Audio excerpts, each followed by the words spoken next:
I'm going to speak to you in response to a question posted on Angel in Music Theory 1, MUT 1111, Spring 2009. And I'll read the question to you first, and I'll show you the answer here on the keyboard.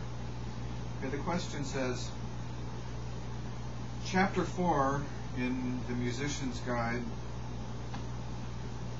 talks about determining if you're hearing minors or modes, and suggests a few subtle ways to tell. Can you make it a little more obvious and perhaps explain why it's so important to be able to tell if you're in C Aeolian or A minor? And then this question says in parentheses, I think those are the same. So let's break the question into a couple of pieces and talk about the answer.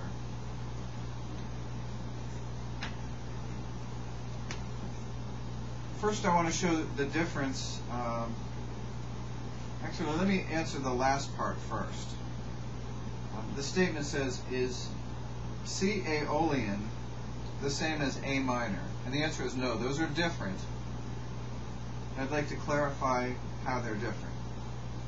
Let's start out with C major, which starts on C.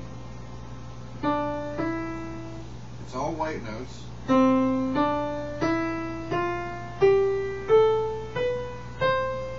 And it follows the pattern: whole step,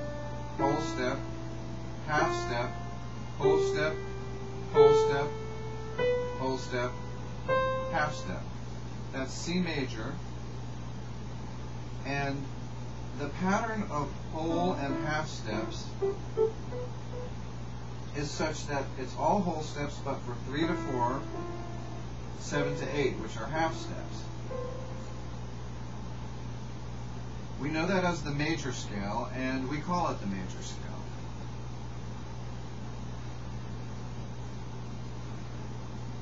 The minor scale associated with C major and called the relative minor is A minor. So if I play the set of white notes from A to A, this is called A natural minor. Typically we split analysis into one of two families. We're going to either search for and find and discuss modal music or tonal music. In the major heading of tonal music, we look for major scales and minor scales. And it's important at this point to clarify that when discussing minor scales, we find three forms of minor. Natural minor, which incidentally is the same as Aeolian mode, but is called natural minor when we're dealing with music that is primarily tonal in nature. I'll get back to that in just a moment, but let's look at the three forms of minor just by way of review. The natural minor naturally follows the key signature. So in this case, there are no sharps or flats. The half step winds up falling between 2 and 3, and 5 and 6.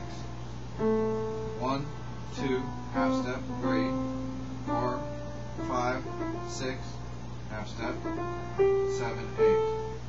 The three forms of minor include not only the natural minor, but the harmonic minor, which has a raised 7, giving us an augmented second between F and G sharp, and a half step between G sharp and A.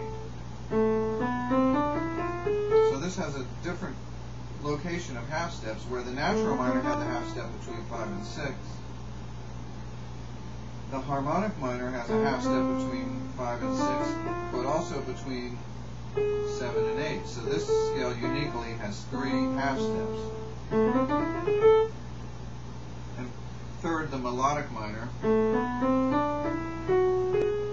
has a half step between 2 and 3. The natural minor, the harmonic minor, and the melodic minor all share the minor minor pentascale.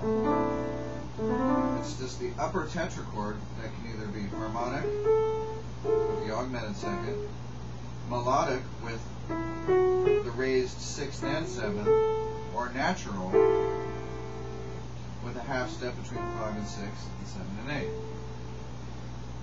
Putting that category aside now, we want to look at modes separately, and I'll show you why. Tonal music tends to follow one of the forms of the minor, one of the three, or a combination. Here's an example.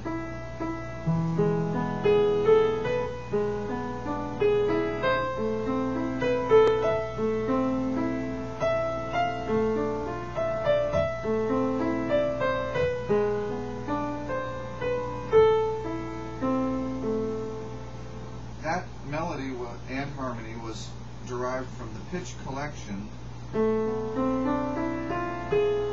harmonic minor.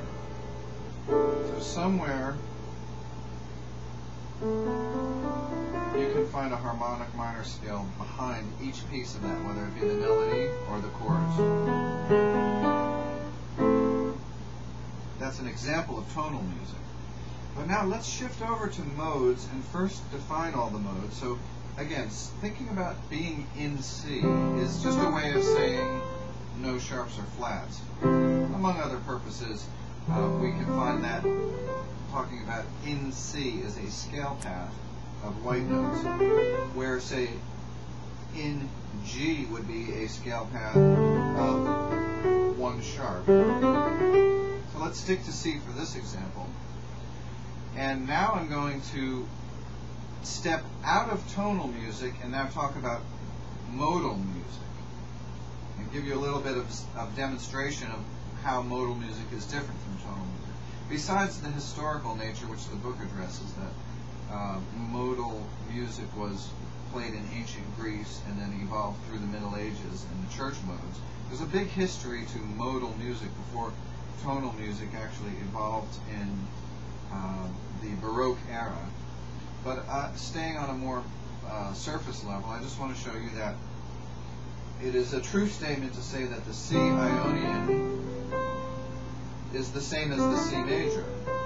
But as soon as you enter into the realm of discussing things in terms of Ionian or Aeolian, you've now, without stating it, you've tacitly agreed that you're going to be discussing music from a modal standpoint.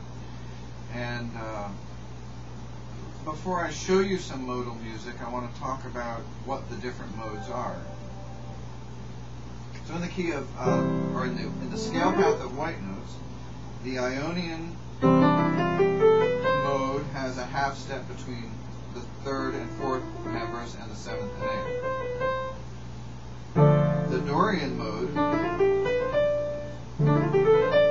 has a half step between the 2nd and 3rd and the 6th and 7th.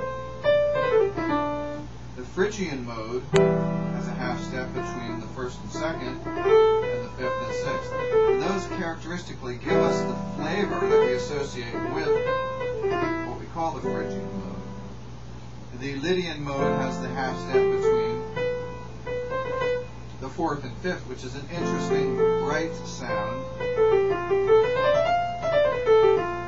The Mixolydian has the half step like major between 3 and 4, but instead of a half step between 7 and 8, which major exhibits, the Mixolydian has a half step between 6 and 7. So 3 and 4, 6 and 7. It changes the feel.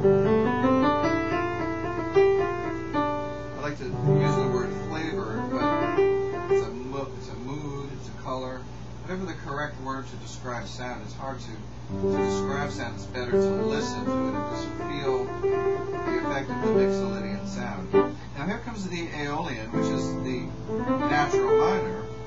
But when we're talking about modal music, we don't now include, we don't call this the harmonic Aeolian or the natural Aeolian. It's just the natural minor and the Aeolian are the same.